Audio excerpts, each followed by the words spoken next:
वो सब महाराजा बिजली पासी के वंशज, महाराजा बिजली पासी के खून के कतरे से पैदा हुए वीर नौजवान हैं, महिलाएं हैं, बच्चे हैं। वो सब महाराजा बिजली पासी की जयंती पर बधाई के पात्र हैं। सबको मैं महाराजा बिजली पासी की जयंती की हार्दिक बधाई देता हूं।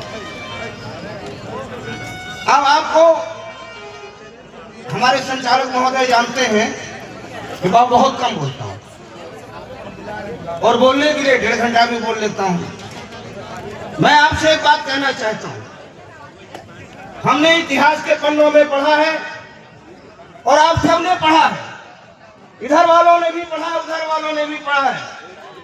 राजा महाराजा ऐसे ऐसे हुए हैं कि किसी दूसरे राजा की रानी को उठा लाए, किसी दूसरे राजा की बेटी को उठा लाए।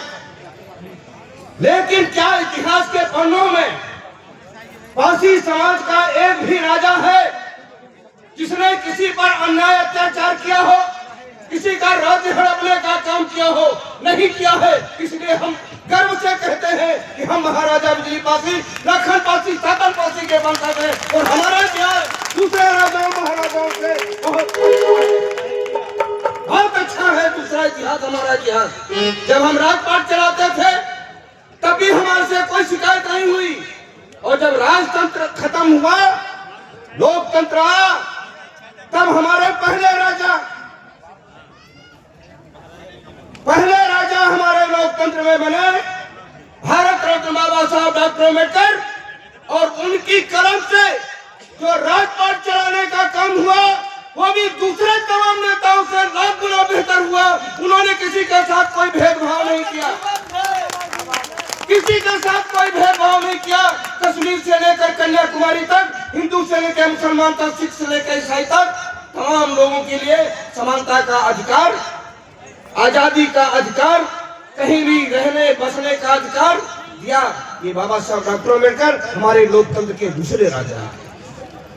और एक बात आपसे कहना चाहता हूं मित्रों, जो हो रहा है उतने से काम नहीं चलेगा, जो होना चाहिए उस पर भी चर्चा करने की जरूरत है। पंचायती राज व्यवस्था में आरक्षण लाया गया। कितने लोग जानते हो पंचायती राज व्यवस्था में जिसने भी आरक्षण लाया, आरक्षण के बाद जो लोग जीते, अब यहां मंच के लोगों से मुखातिब होना चाहता हूं।